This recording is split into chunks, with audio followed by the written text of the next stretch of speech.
Hello guys, welcome back to सब reaction. आपका ठीक होंगे, मैं हूं आपका दोस्त सिराज।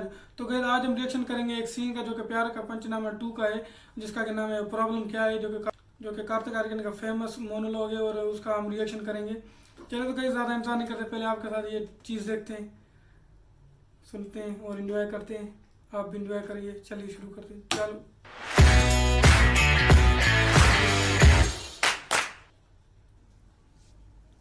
साला समझ में नहीं आता प्रॉब्लम क्या है। प्रॉब्लम प्रॉब्लम यह है कि वो लड़की है। और क्या प्रॉब्लम है? प्रॉब्लम यह है कि हम चाहते हैं हमारी लाइफ में कोई प्रॉब्लम ही ना हो, लेकिन अगर हमारी लाइफ में कोई प्रॉब्लम ना हो तो ये उनकी लाइफ की सबसे बड़ी प्रॉब्लम है। बेसिकली हर लड़की की लाइफ में एक उम्र आती है जब उसे रियलाइज होता है कि अब उसकी लाइफ एक ड्राइवर, एक बॉडीगार्ड, एक नौकर और एक एटीएम के बिना नहीं चल सकती। और अब हर लड़की इतना सब कुछ तो अफोर्ड कर सकती नहीं ना, तो लड़कियां ढूंढती है बॉयफ्रेंड, ट्राई पे रखती, काम पर रखती हो, काम अच्छा लगे तो नौकरी, परमानेंट, शादी। शादी में सबसे इंपॉर्टेंट चीज क्या होती है? मांग भरना। और आदमी को तो काम है औरत की हर मांग भरना। अबे नौकरी जाने का पेपर वर्क भी खत्म नहीं होता, लड़की गायब। ऑफिस वाले इतनी जल्दी आई कार्ड नहीं मांगते जितनी जल्दी ये तलाक मांगती है। बेसिकली अगर एक बार भी लड़की को पर्स में हाथ डालना पड़ गया यानी गायब। पर्स में तो इनके मिस्टर इंडिया वाली खड़ी रखी होती है, साला हाथ डालो गायब। अगर सच में बिल भरना है ना तो बिल भरो। बिल भरना चाहने का नाटक मत करो, बिल के अमाउंट के हिसाब से बिल मत भरो, हर बार बिल भरो। और सुन, लड़कियां ना माँ बाप के सामने गिव अप मारने का सिर्फ नाटक करती हैं। ऐसा कभी नहीं होगा कि तुम 2 लाख कमा रहे हो और वो माँ बाप के प्रेशर में 50,000 वाले से शादी कर ले। वो माँ बाप से तब तक फाइट करती हैं जब तक वो एटलीस्ट तुम्हारे कंपैरिजन का कोई लड़का नहीं ढूंढ लाते। फिर साला जब ब्रेकअप करेंगी तो ये नहीं कि बस चली जाए लाइफ से, साला 10 दिन तक ये डिस्कशन करेंगे कि क्यों कर रही है। अचानक से उन्हें इस बात की टेंशन हो जाएगी कि तुमने खाना खाया कि नहीं। अब इतनी कंसर्न है तो छोड़ी क्यों रही हो? बेसिकली उन्हें चाहिए कि तुम उनसे पूछो तुमने खाना खाया, फिर वो कहे नहीं, फिर तुम कहो प्लीज खा लो, फिर वो रोए और ये बात स्टैब्लिश हो जाए कि ब्रेकअप जो उनके की वजह से हो रहा है उसमें सबसे बड़ी विक्टिम भी वही है। सारी सेल्फिश कहेगी। अबे तू टाइटैनिक वाली को देख ले। चल माना कि लकड़ी पे एक आदमी के फिट होने की जगह थी तो 15-15 मिनट की बारी नहीं ले सकते थे? ठीक है तुम्हें पहले चढ़ने दिया, इसका मतलब है चढ़ के सो जाओगी, मस्त में नींद पूरी करके उठी। अबे तुमने ये कैसे डिक्लेयर कर दिया कि वो मर गया? तुम डॉक्टर हो, तुमने उसकी नब्ज चेक की, नहीं बेहोश भी तो हो सकता था। नहीं गुड मॉर्निंग में भी नहीं बोला मतलब मर गया, नीचे फेंक के चली गई। सोने से पहले बात करनी, उठने के बाद बात करनी।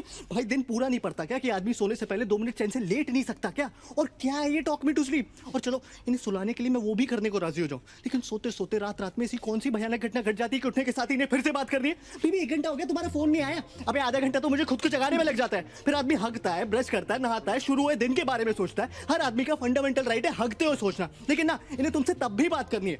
भाई शादीशुदा आदमी हमेशा ऑफिस के लिए लेट क्यों हो रहे होते हैं? क्योंकि जो टाइम पे उठते हैं वो बात करने में लेट हो जाते हैं, और जो समझदार है वो उठते ही लेट है कि साला उठो, तैयार हो और भागो, बस बात ना करनी पड़े। और ये सब बर्दाश्त करने के बाद इनका सबसे बड़ा ये है कि इन्हें सेक्स के बाद भी बात करनी है। अबे पागल हो क्या? सेक्स सेक्सी इसलिए क्योंकि इट्स अल्टीमेट। क्लाइमैक्स को क्लाइमैक्स क्यों बोलते हैं? क्योंकि उसके बाद पिक्चर खत्म। मीठा खाने के बाद कोई सूप पीता है क्या? कभी कभी तो मुझे लगता है they want you to talk them to orgasm. लड़कियों की ना आदमियों से सिर्फ 2 नीड्स होती है, आई लव यू और सॉरी। साला आई लव यू बोलो तो बोलेंगी why do you love me. इन्हें हर 2 महीने में जानना है why do you love me, या I love you but give me 5 reasons why you love me. अरे पागल हो क्या यार, इतना कौन सोचता है बे? सुना नहीं तुमने कभी प्यार एक एहसास है? और उससे भी बड़ा सॉरी, क्योंकि इवेंचुअली हर आदमी थक हार के सॉरी बोल ही देता है, लेकिन सॉरी बोलने के बाद मामला खत्म नहीं होता। सॉरी बोलने के बाद असल मामला शुरू होता है कि तुम्हें पता भी तुमने सॉरी क्यों बोला।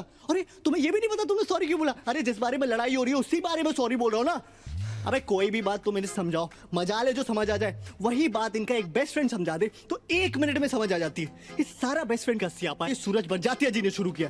बेस्ट फ्रेंड की टोपी पिना पिना के दोस्ती में no sorry no thank you. Sir दोस्ती में प्लीज भी नहीं रहा, दोस्ती में पूछना भी नहीं रहा, दोस्ती में अब लिमिट ही नहीं रही। दोस्ती में लड़का लड़की के घर आके चाहे जितने भी दिन रहना चाहता है रह सकता है। दोस्ती में लड़की लड़के की गोद में बैठ जाए, प्लेटोनिक है। दोस्ती में लड़की दारू पी के लड़के की पप्पी ले ले, प्लेटोनिक है। दोस्ती में लड़की लड़के के सामने कपड़े बदल ले, वो भी है। दोस्ती में तो शायद सेक्स भी प्लेटोनिक ही होता होगा।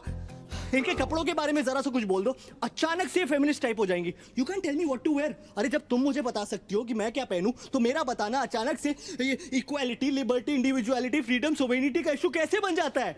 और इस साला भैंस की आंख फोन तो सबसे बड़ा दुश्मन है आदमी का। क्या है ना, हर रिलेशनशिप में एक स्टेज आती है जब आपको फोन पे बात करते हुए पता होता है कि इस कॉन्वर्सेशन में एक पॉइंट के बाद लड़ाई होनी है, लेकिन आप फोन कट नहीं कर सकते क्योंकि लड़कियों के हिसाब से तो आपके फोन पे कट करने का बटन ही नहीं होना चाहिए। वो कट कर सकती है क्योंकि वो उनका हक है या उनको सिर्फ सिर्फ मास्टर शेफ देखना है, लेकिन आप नहीं, क्योंकि एयरटेल अब फोन ही नहीं टीवी पे भी आपकी मारने के लिए आ गया। मैच रिकॉर्ड करो बाद में देखो। अबे औरतें कन्विंस होगी कि मैच रिकॉर्ड करके बाद में देखना एक जेन्युइन प्रोपोजिशन है। अबे कौन सा सेल्फ रिस्पेक्टिंग मर्द मैच बाद में रिकॉर्ड करके देखता है बे? पहले साले ये सर्विस प्रोवाइडर्स हमारी मार रहे थे कॉलेज कम करके, वो मार के उठे तो साले स्मार्टफोन्स वाले आ गए। अब बता ऐसी कौन सी जरूरत आ गई थी ऐसा ऐप बनाने की जिससे किसी को आपकी लोकेशन का पता चले? हाँ, सिगरेट खरीदने के लिए रास्ते में रुक गया तो तुरंत फोन आ जाएगा, बेबी यूर फाइन ना? नहीं, मैंने देखा तुम 3.5 मिनट से कहीं पर रुके थे तो मैंने सोचा फोन करके पूछ लूं। हाँ? अबे मेरी माँ, गाड़ी चलाते वक्त इतनी बार फोन करोगी तो मैं से ही मर जाऊंगा। साला आदमी मर भी रहा हो ना तो भी शायद नहीं ये चाहिए कि बेबी मैं फोन करके बताता हूँ, बेबी मैं मर रहा हूँ, वो यमराज लेने आ गए, ठीक है? तब भी इन्हें इस बात की परवाह नहीं होगी कि आदमी मर रहा है। तब भी पूछेंगे कहाँ मर रहे हो, कैसे मर रहे हो? अरे तुमने बताया नहीं तुम्हारा आज मरने का प्लान था, और कौन कौन साथ में मर रहा है? अच्छा, अब तुम उसके साथ भी मरने लगे। सती जी ऐसी थोड़ी छीन लाई थी अपने पति को यमराज से, उन्होंने ले नहीं कर दी होगी। कहा होगा ऐसे कैसे, कहा क्यों? यमराज बोला होगा सॉरी बहन जी गलती हो गई, आप ले जाओ वापस।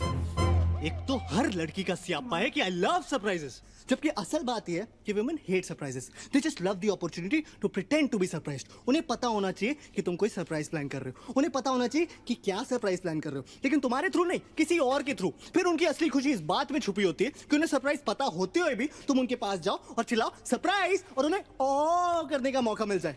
लड़कियों के हर सवाल पे एक दूसरा सवाल छुपा होता है, लेयर्स होते हैं। तुम्हें लग रहा होगा वो तुमसे पूछ रही है छोले कैसे बने, अगर तुम्हें अच्छे लगे तो ठीक है, गलती से भी उस छोले में कुछ कमी निकाल लो तो वो रेसिपी उसकी माँ ने दी होगी, और अगर तुम्हें उसकी माँ की दी हुई रेसिपी की बने हुए छोले नहीं पसंद, मतलब तुम उसकी फैमिली को हेट करते हो।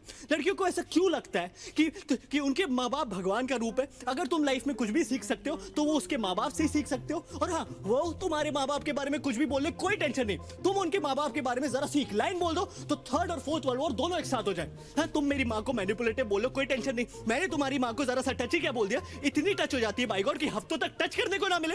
इस सब के बावजूद हम लड़कियों के साथ हैं, और जो नहीं है वो डेस्परेटली लड़कियां ढूंढ रहे हैं। क्यों क्यों क्यों? क्योंकि रिश्वत देती हैं वो।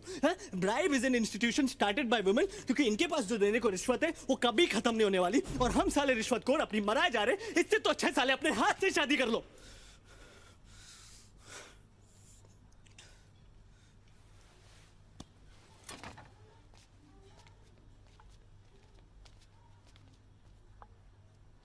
बहुत आज कमाल कर दिया यार, जबरदस्त मोनोब्लॉग था, जब मजा आ गया यार, खतरनाक।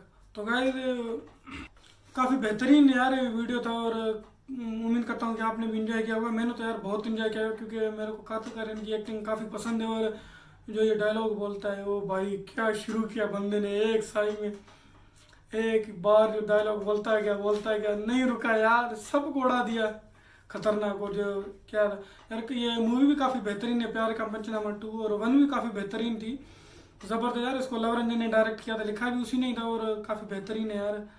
कार्तिक आर्यन की क्या बात दी जाए यार, ज़बरदस्त एक्टिंग करता है, और उसके साथ सनी सिंह भी थे, काफ़ी बेहतरीन लग रहा है यार, मज़ा आया और देखने पर। मैं उम्मीद करता हूँ कि आपको ये वीडियो पसंद आई होगी, मेरे साथ भी आपने एंजॉय किया होगा, और कमेंट से मुझे बताएं कि आपको कैसा लगा कार्तिक आर्यन का डायलॉग, तो कमेंट्स में बताएं। और मैं आपसे मिलूंगा नेक्स्ट वीडियो में। और हाँ गाइस, जाने से पहले मेरे चैनल को सब्सक्राइब करें, बेल आइकन को दबाएं, जितना हो सके मेरे चैनल को लाइक करें, कमेंट करें और शेयर करें। मैं आपसे मिलूंगा नेक्स्ट वीडियो में। और हाँ गाइस, मुझे कमेंट्स में बताना कि आपको कैसा लगा कार्तिक आर्यन का परफॉर्मेंस, कमेंट्स में लाजमी बताना। मिलते हैं नेक्स्ट वीडियो में।